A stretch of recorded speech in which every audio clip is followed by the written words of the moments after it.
강남의 고급 성형외과 대기실. 은은한 향기와 클래식 음악이 흐르는 그 공간에 촌스러운 회색 티셔츠와 운동화 차림의 여인이 조용히 앉아 있었습니다.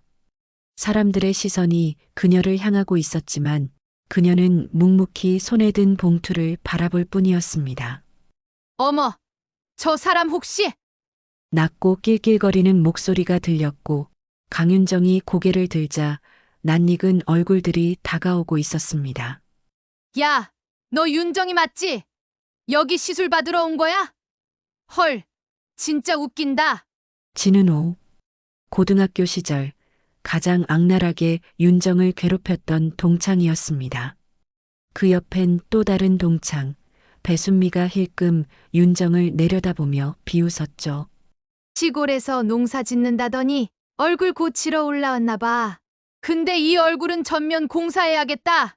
둘은 깔깔 웃으며 윤정을 노골적으로 조롱했고 로비에 있던 다른 사람들까지 이상한 눈빛으로 쳐다보기 시작했습니다. 하지만 강윤정은 아무 말도 하지 않았습니다. 그저 손에 들린 봉투를 더 꽉 쥐었죠. 그때 엘리베이터 문이 열리고 한 남성이 하얀 가운을 입고 나왔습니다. 그는 대기실을 쓱 둘러보다 윤정을 보곤 미소 지으며 다가왔습니다. 여보, 여기 있었네. 많이 기다렸지? 정중하고 다정한 목소리. 병원장 이태성이었습니다. 진은호와 배순미의 표정이 굳었습니다. 방금 전까지 조롱하던 대상이 이 병원의 원장 부인이라는 사실을 이해하지 못하고 있었죠. 그리고 그 순간 윤정의 기억은 조용히 과거로 흐르기 시작했습니다. 영상 시작 전 구독과 좋아요는 이 이야기의 결말을 들으신 후에 눌러주셔도 좋습니다. 단 끝까지 보신다면 분명 손이 가실 거라 자신합니다. 그럼 시작합니다. 고맙습니다. 전라남도 해남의 작은 마을. 고요한 아침 햇살이 텃밭을 감싸고 있던 그 시각, 한 여인이 상추잎을 하나하나 정성껏 따고 있었습니다. 그녀의 이름은 강윤정, 58. 얼굴에 묻은 땀을 훔치며 고개를 들자 멀리서 남편 이태성이 물을 들고 다가왔습니다. 여보, 물 좀 마셔. 햇살이 제법 뜨겁네. 강윤정은 잔잔한 미소를 지으며 물통을 받아들었습니다. 고마워요. 오늘 가지가 참 실하게 열렸네요. 내일 읍내 장날에 좀 나가볼까요? 이태성은 고개를 끄덕이며 아내의 손을 맞잡았습니다. 그의 손엔 의사가운 대신 거칠어진 농사손이 묻어 있었고 그녀의 미소엔 평온한 삶의 흔적이 담겨 있었습니다. 그때 마을 우체부가 오토바이를 타고 들어섰습니다. 강윤정 씨, 편지 왔어요. 우체부는 손에 흰 봉투 하나를 들고 있었습니다. 강윤정은 흙 묻은 손을 앞치마에 닫고 편지를 받아들었죠. 보낸 이진은호. 봉투에 적힌 이름을 보는 순간 윤정의 손이 살짝 떨렸습니다. 진은호? 그 이름은 고등학교 시절 자신을 가장 괴롭혔던 동창이었습니다. 그 시절 윤정은 늘 낡은 교복을 입고 도시락 냄새가 밴 옷을 입고 다녔습니다. 가난한 형편에 늘 구석에서 조용히 지냈고 진은호와 그 무리는 그런 윤정을 놓아두지 않았죠. 야, 강윤정. 또 그 냄새나는 도시락이냐? 어머, 그 머리카락 좀 봐. 감고 다녀라 좀. 도시락을 바닥에 엎고 복도에서 일부러 발을 걸어 넘어뜨리는 건 일상이었습니다. 그리고 지금 그 진은호가 보내온 편지. 동창의 초대장이라는 제목 아래 너를 꼭 다시 보고 싶다는 말이 적혀 있었습니다. 남편 이태성이 조심스럽게 물었습니다. 누구한테서 온 거야? 고등학교 동창 진은호. 그때 나 많이 괴롭히던 애야. 남편은 말없이 아내의 손을 감싸쥐었습니다. 이젠 당신도 가서 당당하게 서야 할 때야. 당신이 어떤 사람인지 그 애들 앞에서 보여줘. 윤정은 깊은 숨을 내쉬며 편지를 다시 바라보았습니다. 그녀의 눈빛엔 지난 시절의 상처와 지금의 자신을 마주하려는 결심이 서려 있었습니다. 그리고 그날 밤 윤정은 조용히 말했습니다. 당신 말이 맞아요. 이젠 더 이상 피하지 않을래요. 그 애들 앞에서 내 삶을 부끄러워하지 않을 거예요. 그녀는 드디어 마음속 무언가를 꿰매기 시작한 것입니다. 일주일 후 강윤정은 강남의 한 고급 호텔 레스토랑 앞에 도착했습니다. 대리석 바닥에 크리스털 샹들리에 눈부신 조명 아래에서 쏟아지는 고급스러운 분위기.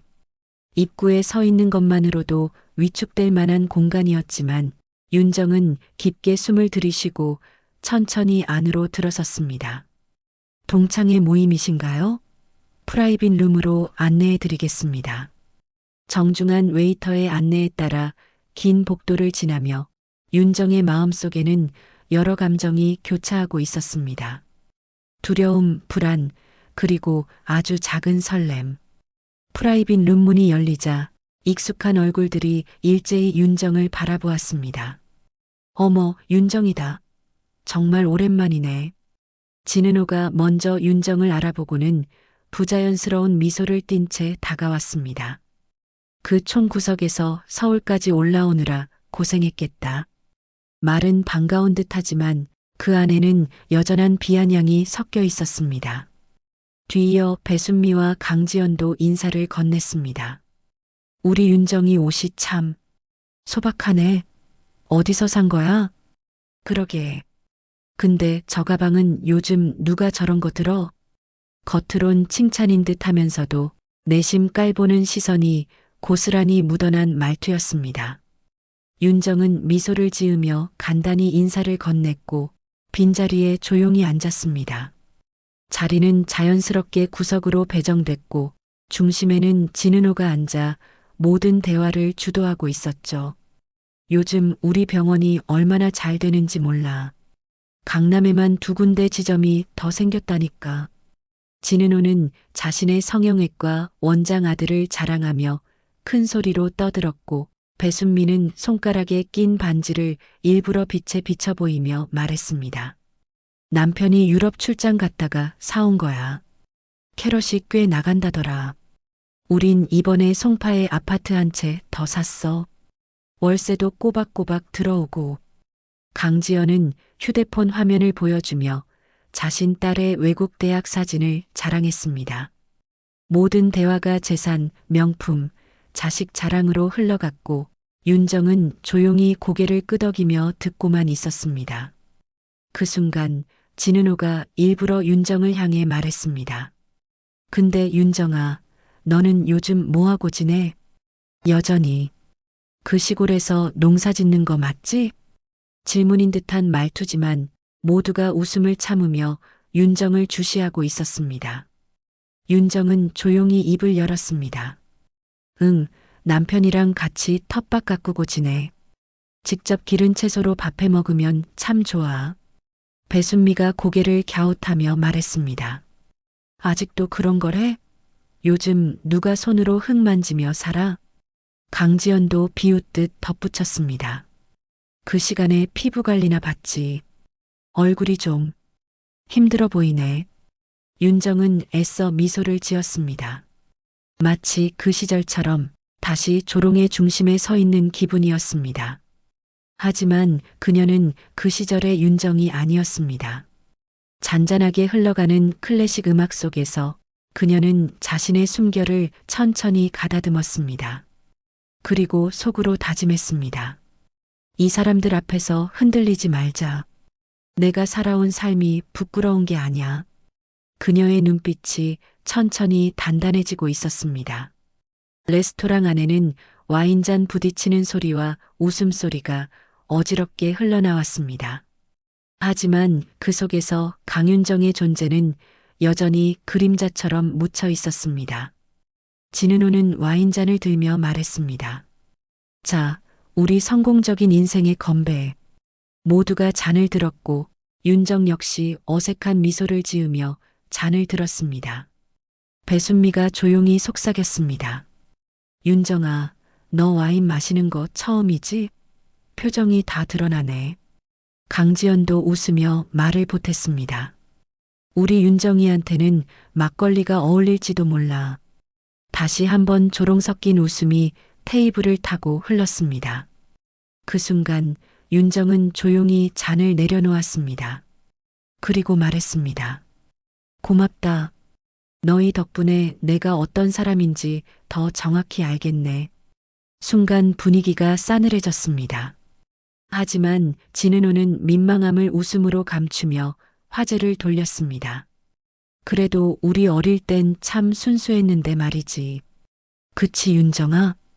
도시락 냄새 풍기며 우리 놀라게 하던 거 기억나?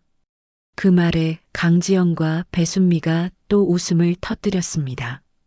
윤정의 눈빛이 잠시 흔들렸지만 곧 다시 고요해졌습니다. 기억나지? 나도 매일 같이 놀림당했던 거. 도시락 없고 복도에서 발 걸고 욕하고 웃고 다 기억나? 그녀의 목소리는 차분했지만 단단한 울림이 있었습니다. 근데 지금 보니까 그 시절이랑 하나도 안 달라졌네. 여전히 같은 방식으로 사람을 깔보고 조롱하고. 말이 채 끝나기도 전에 배순미가 불편한 듯 말을 끊었습니다. 에이 우리가 그냥 친해서 그런 거지. 무슨 말을 그렇게 해. 너무 예민하게 굴지 마. 하지만 윤정은 멈추지 않았습니다. 그래, 예민한 걸 수도 있지. 근데 이제는 참지 않으려고. 왜냐면 나도 이제 누굴 부끄러워할 이유가 없거든. 그 순간 진은호가 짜증 섞인 목소리로 말했습니다.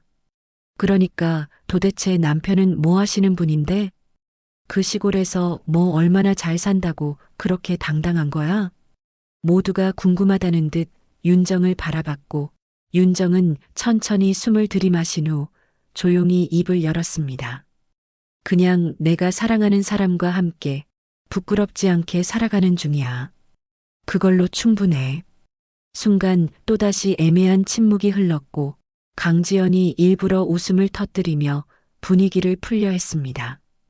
어머 윤정이 요즘 말은 좀 늘었네.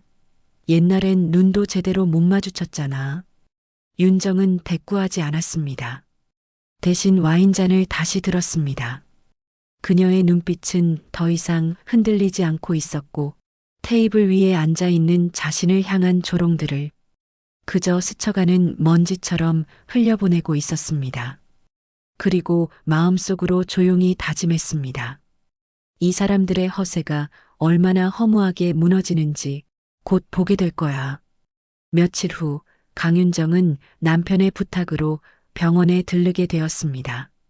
이태성이 급하게 서류 하나를 깜빡해 윤정이 대신 가져다 주기로 한 것이었죠. 흙 묻은 작업복 위에 그냥 바람막이 하나 걸치고 농장에서 일하다 말고 급히 나선 터라 거울을 볼 틈조차 없었습니다. 서울까지 가는 김에 장도 좀 봐야지. 혼잣말을 하며 병원 건물에 들어섰을 때 윤정은 잠시 숨을 고르며 로비를 둘러보았습니다. 30층짜리 고급 빌딩 전체가 병원으로 쓰이는 이곳은 고급 호텔 못지않은 분위기를 자랑하고 있었죠. 대리석 바닥, 유리 천장, 향기 나는 공기와 은은한 조명. 어서 오세요, 사모님.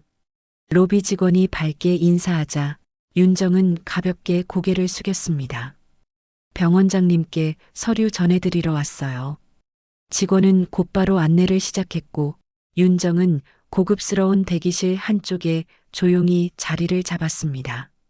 그런데 그 순간 익숙한 목소리가 들려왔습니다. 야, 너 윤정이 아니야? 고개를 들자 진은호와 배순미가 로비 한쪽에서 나란히 서 있는 게 보였습니다. 두 사람 모두 얼굴에 놀란 기색을 감추지 못했죠. 여기서 뭐 하는 거야? 시술 상담 받으러 온 거야? 진은호가 비웃듯 물었습니다. 배순미도 한술 더 뜨며 말했습니다. 진짜였구나. 너도 결국 외모에 돈 쓰고 싶었나 보지? 그 얼굴로는 진짜 쉽지 않을 텐데. 윤정은 아무 대꾸 없이 앉아 있었고 두 사람은 그런 윤정을 위아래로 훑어보며 웃음을 참지 않았습니다. 근데 옷 좀 봐. 작업복이야 뭐야? 여긴 성형외과지 농기계 수리소가 아니야. 배순미가 킥킥거리며 말하자 진은호도 맞장구 쳤습니다. 너무 웃겨서 사진 찍고 싶다. 그 순간 엘리베이터가 열리고 흰 가운을 입은 이태성이 나타났습니다. 윤정을 발견하자 밝은 얼굴로 다가왔죠. 여보, 여기 있었네. 서류 고마워. 진은호와 배순미의 표정이 그 순간 얼어붙었습니다. 그들은 믿기지 않는다는 얼굴로 윤정과 이태성을 번갈아 바라보았습니다. 여보, 진은호가 나지막이 중얼거렸고 그 뒤를 따라오던 직원이 한마디를 덧붙였습니다. 병원장님, 방금 회의 자료 정리해뒀습니다. 사모님께도 전달해드렸습니다. 그 말에 배순미는 입을 다물지 못한 채 굳은 얼굴로 서 있었습니다. 윤정은 이태성에게 서류를 건네며 조용히 말했습니다. 다행이에요. 늦지 않게 전해드려서. 그리고 진은호를 향해 고개를 돌려 담담하게 웃었습니다. 너희 아들이 여기서 일한다고 했었지? 언제 한번 마주칠 수 있겠다. 그 말에 진은호의 얼굴이 벌겋게 달아올랐습니다. 다음 순간 대기실 직원이 한마디를 외쳤습니다. 진은호님, 지난주 보톡스 3개월 할부건 결제 도와드릴게요. 대기실 안은 이상한 침묵에 휩싸였고 윤정은 여유롭게 미소 지으며 이태성과 함께 엘리베이터 쪽으로 걸어갔습니다. 그리고 그 뒷모습을 진은호와 배순미는 망연히 바라볼 수밖에 없었습니다. 엘리베이터 문이 닫히고 잠시 조용한 공간이 만들어졌습니다. 이태성은 윤정을 바라보며 조용히 웃었습니다. 당신 오늘 참 멋졌어. 윤정은 고개를 저으며 작게 한숨을 내쉬었습니다. 멋지긴요. 겨우 참은 거죠. 속으로는 심장이 미친 듯이 뛰었어요. 이태성은 그런 아내의 손을 살며시 잡았습니다. 그래도 대단했어. 한마디도 거칠게 말하지 않고 그 사람들보다 훨씬 우아했어. 엘리베이터에서 내려둘은 인근 고급 레스토랑으로 향했습니다. 이태성이 중요한 손님을 접대할 때 자주 가는 조용한 곳이었죠. 창가에 자리 잡고 앉은 윤정은 잠시 멍하니 도시 풍경을 바라보았습니다. 왜 내가 그 사람들 앞에서 작아졌는지 모르겠어요. 그렇게까지 신경 쓸 일도 아닌데. 이태성은 부드럽게 웃으며 물컵을 건넸습니다. 그럴 수밖에 없지. 오랜 세월 마음속에 남은 상처잖아. 누구라도 흔들릴 수 있어. 윤정은 고개를 끄덕이며 중얼거렸습니다. 근데 이상하죠. 막상 이렇게 다 드러나고 나니까 속이 후련한 게 아니라 그냥 씁쓸해요. 이태성은 아내를 바라보며 말했습니다. 그건 당신이 그 사람들처럼 되지 않았다는 뜻이야. 복수하려는 게 아니라 그냥 당신 인생을 지킨 거니까. 그 말에 윤정은 가만히 미소 지었습니다. 그런가 봐요. 저는 그냥 그 사람들이 내 삶을 평가하지 않았으면 좋겠어요. 아니, 그 누구도. 그녀는 천천히 숨을 들이쉬고 내쉬며 말했습니다. 이젠 나도 나 자신을 부끄러워하지 않을래요. 그 순간 레스토랑 안으로 낯익은 얼굴 하나가 들어섰습니다. 하얀 와이셔츠에 네이비색 슬랙스를 입은 젊은 남자. 바로 진은호의 아들 진도윤이었습니다. 그는 윤정을 보자 순간 놀란 표정이 되었고 이내 조심스레 다가왔습니다. 사모님, 여기 계셨군요. 아까는 인사도 못 드리고 죄송했습니다. 윤정은 부드럽게 웃으며 고개를 끄덕였습니다. 괜찮아요. 요즘 병원 일은 어때요? 진도윤은 당황한 듯 주위를 살피며 말했습니다. 많이 배우고 있습니다. 병원장님 덕분에. 그리고 제 어머니 일로 진심으로 사과드리고 싶습니다. 그 말에 윤정은 고개를 숙이며 말했습니다. 도윤 씨가 사과할 일은 아니에요. 오히려 나중에 당신 어머니가 조금 더 진심을 보이셨으면 좋겠네요. 진도윤은 난감한 듯 고개를 끄덕이며 자리를 물러났습니다. 그 모습을 바라보던 이태성이 조용히 말했습니다. 자식이 부모보다 나을 수도 있겠네. 윤정은 미소 지으며 고개를 끄덕였습니다. 창밖으로 저녁 햇살이 서서히 기울고 있었고 윤정의 마음도 조금씩 가라앉고 있었습니다. 그녀는 창밖을 바라보며 다시 다짐했습니다. 지금 이 마음 절대 잊지 말자. 그 누구도 내 삶의 주인이 될 순 없어. 며칠 후 병원 내 비공식 간담회가 열렸습니다. 이태성은 조용히 간호사 2명을 회의실로 불렀습니다. 평소에도 성실하고 신중한 태도를 보이던 직원들이었죠. 이태성은 따뜻한 차를 권하며 조심스럽게 말을 꺼냈습니다. 요즘 병원 분위기나 동료들 간의 관계에서 혹시 불편하거나 염려되는 일이 있으면 솔직히 말해도 됩니다. 두 간호사는 잠시 눈치를 보다가 서서히 말을 열기 시작했습니다. 사실 진도윤 선생님이 환자들에게 불필요한 시술을 자주 권하는 경우가 종종 있어요. 의학적으로 꼭 필요한 건 아닌데 금액이 큰 시술을 유도하는 식으로요. 또 다른 간호사가 조심스레 말을 보탰습니다. 그리고 간혹 저희 스태프들에게도 말투나 태도가 좀 거만하다고 느껴질 때가 있어요. 특히 병원장님이나 다른 고위직 없을 땐 눈에 띄게 행동이 달라지기도 하고요. 이태성의 표정이 무거워졌습니다. 하지만 그는 감정을 드러내지 않고 차분하게 말을 이어갔습니다. 이전에 그런 일로 직접 항의하거나 보고한 적 있나요? 간호사들은 고개를 저었습니다. 말을 꺼내기 조심스러웠어요. 괜히 괘씸하게 보일까봐. 이태성은 고개를 끄덕이며 말했습니다. 오늘 이렇게 용기 내줘서 고마워요. 공식적인 절차를 밟기 전에 여러분의 의견을 들으려고 했습니다. 그는 메모장을 펴고 조심스럽게 적기 시작했습니다. 다른 직원들 의견도 함께 정리해서 병원윤리위원회에 공식 안건으로 올릴 예정입니다. 더 이상 묵인하지 않겠습니다.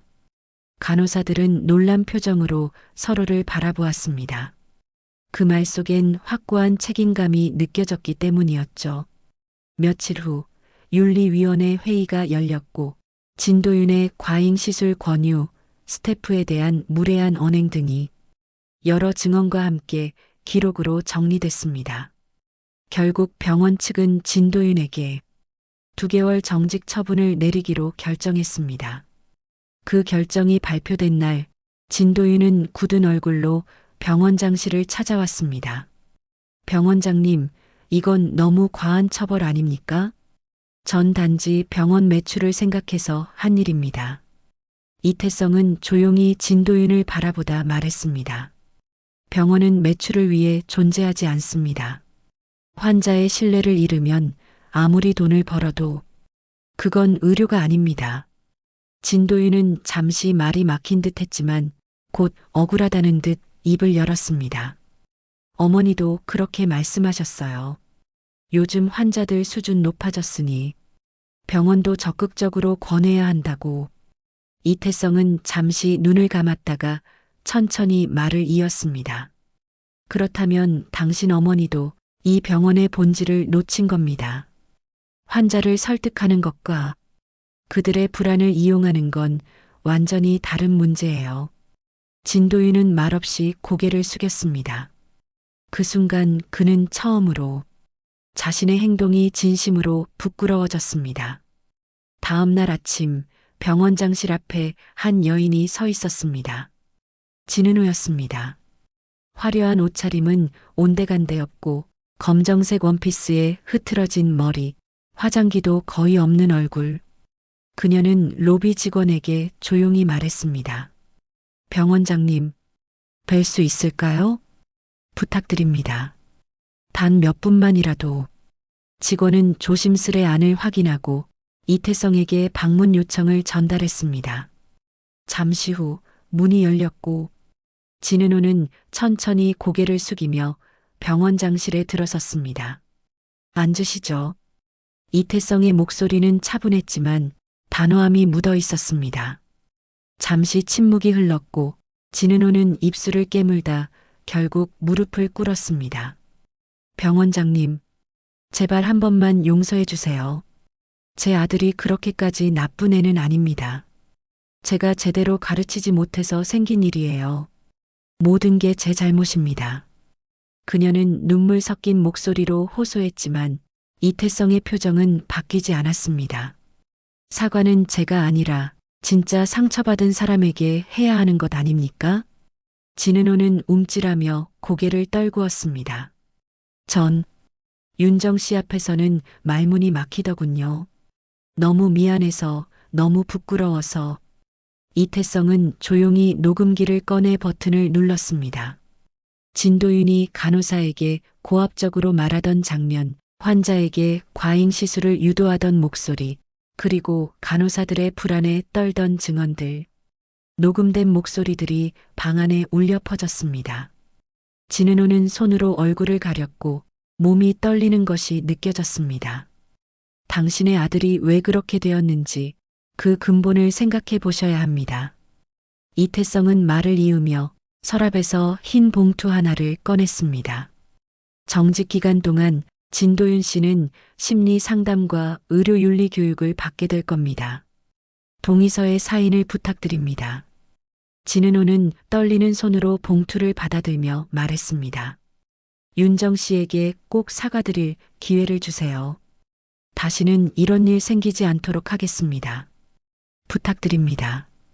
이태성은 고개를 끄덕이며 조용히 말했습니다. 그 진심이 늦지 않았기를 바랍니다.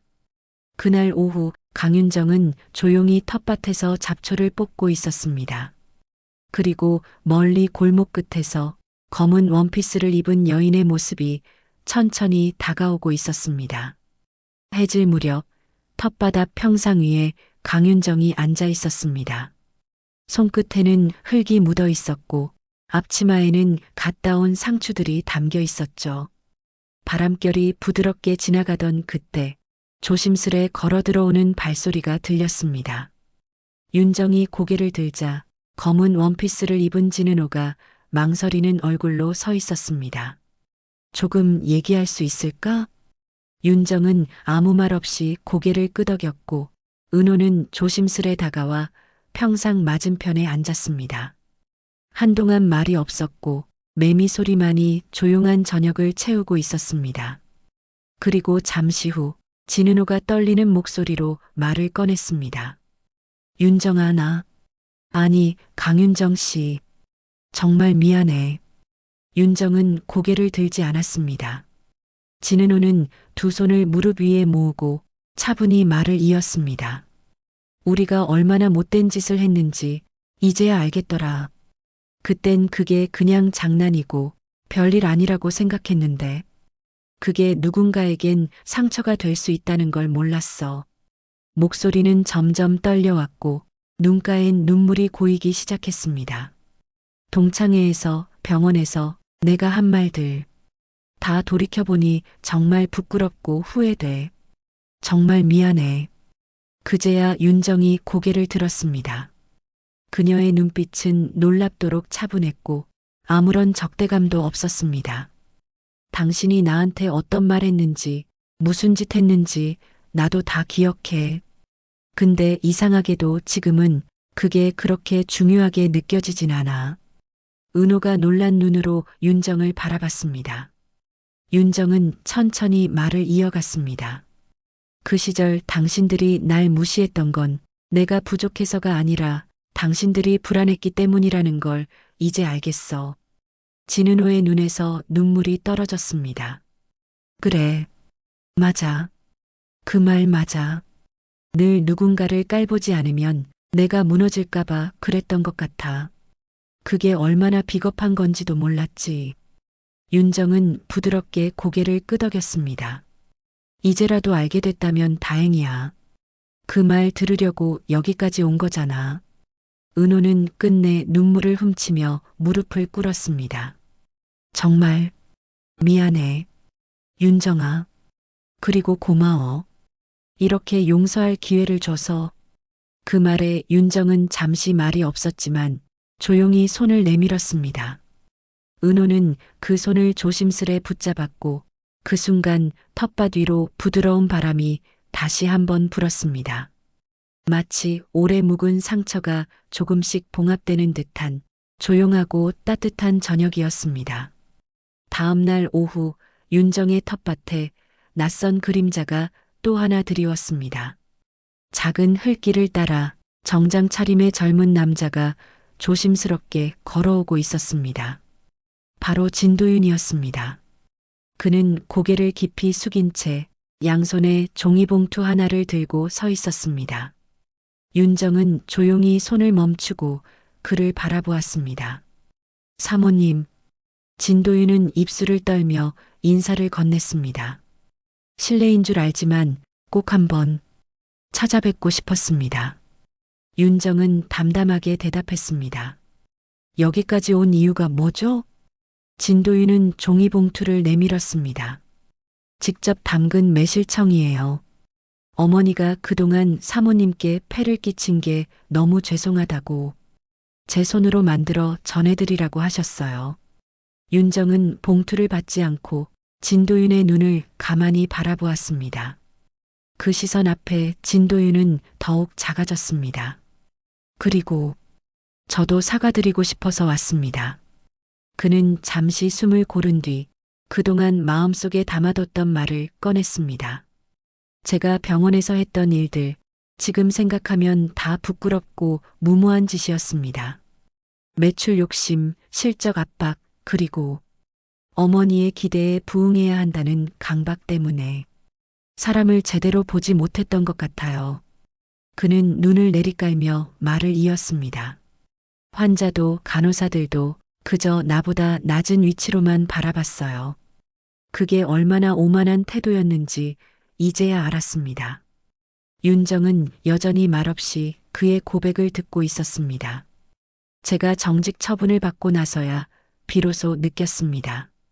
내가 얼마나 비인간적으로 굴었는지, 내가 얼마나 누군가를 다치게 했는지, 그리고 사모님께서 겪으신 모욕을 떠올리며 제가 얼마나 부끄러운 사람인지도 깨달았어요.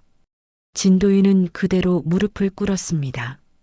흙바닥에 그대로 무릎을 꿇고 두 손을 가지런히 모은 채 머리를 깊이 숙였습니다. 정말 죄송합니다. 그 모습에 윤정은 깊은 숨을 내쉬며 가까이 다가갔습니다. 잠시 후 그녀는 봉투를 조용히 받아들고 말했습니다. 잘 왔어요. 그리고 사람은 누구나 실수할 수 있어요. 하지만 그걸 깨닫고 나서 어떻게 살아가느냐가 더 중요해요. 진도윤의 어깨가 떨렸고 그의 눈에는 다시금 눈물이 맺혔습니다. 사모님처럼 저도 그런 사람이 되고 싶습니다. 윤정은 가만히 미소 지으며 고개를 끄덕였습니다. 텃밭 위로 따뜻한 햇살이 스며들었고 두 사람 사이엔 조용하지만 진실된 용서와 약속이 피어나고 있었습니다. 몇 달 후 조용한 골목길 2층에 작은 간판이 걸렸습니다. 늘봄 심리 상담소. 그 아래엔 따뜻한 문구가 적혀 있었죠. 상처받은 마음, 다시 피어나는 시간. 바로 강윤정이 새롭게 시작한 공간이었습니다. 이태성의 권유로 자격과정을 수료한 윤정은 자신의 아픔을 치유하는 과정을 통해 누군가의 상처도 어루만지고 싶다는 마음을 품게 되었죠. 처음 문을 열던 날 윤정의 마음은 한없이 떨렸습니다. 내가 과연 누군가에게 도움이 될 수 있을까? 하지만 첫 상담을 마친 그날 그녀는 확신을 얻었습니다.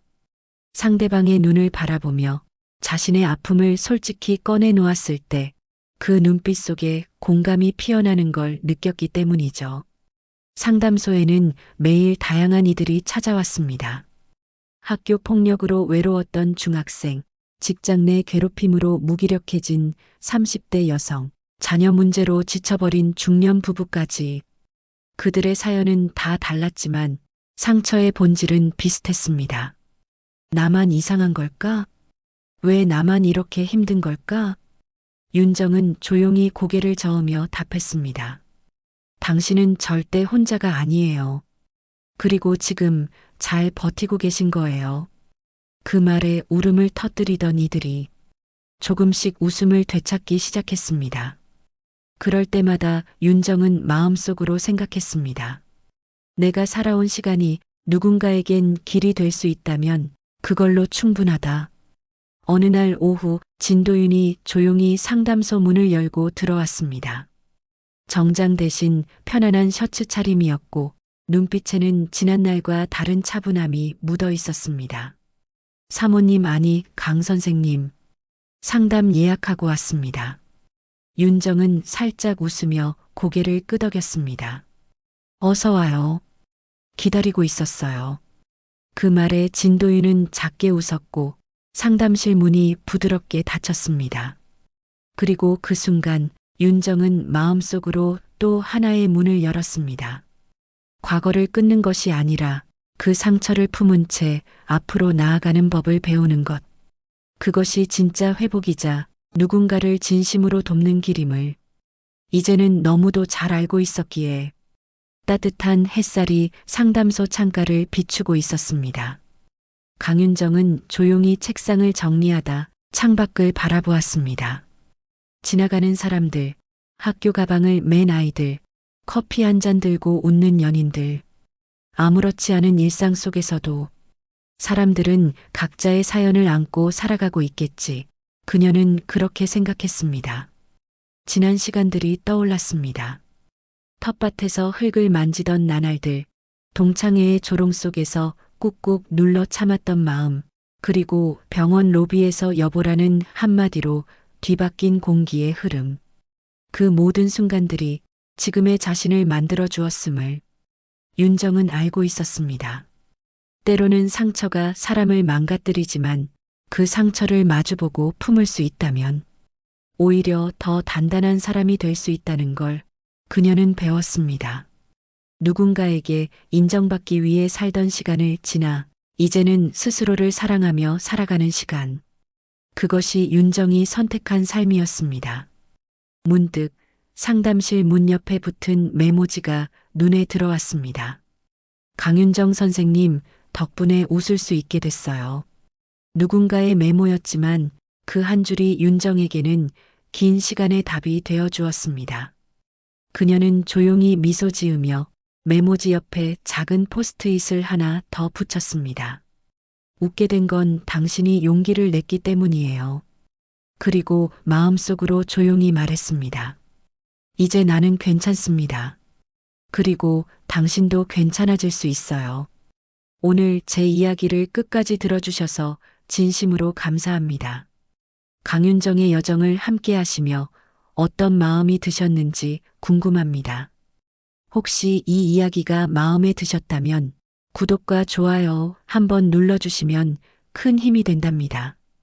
여러분의 따뜻한 관심이 더 많은 사람들의 상처를 보듬는 이야기로 이어질 수 있습니다. 감사합니다.